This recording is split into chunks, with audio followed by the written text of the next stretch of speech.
Welcome to Pindar Poetry. We hope you learned something new. In this video, I will explain how to create a public group chat on Instagram. First, open your Instagram app and tap the direct message icon in the top right corner. Then, tap the plus icon to start a new message.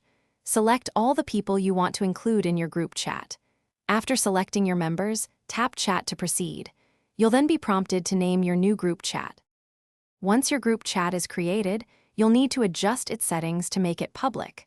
Tap the group name at the top of the chat to open the details screen. Scroll down until you see the group type option.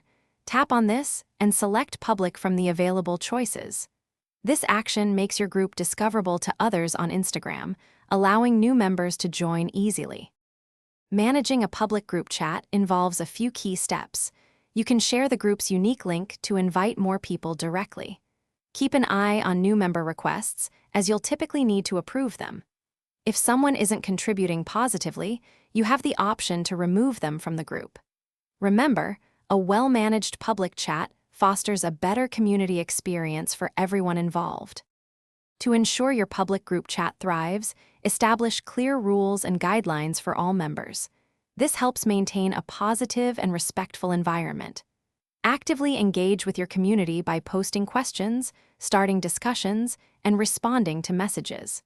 A vibrant chat keeps members interested and coming back. Also, for those looking to simplify their daily routine, check the description for a link to some fantastic leak-proof meal prep containers and other great deals. Thanks for watching. Thanks for watching. Consider subscribing if we helped you.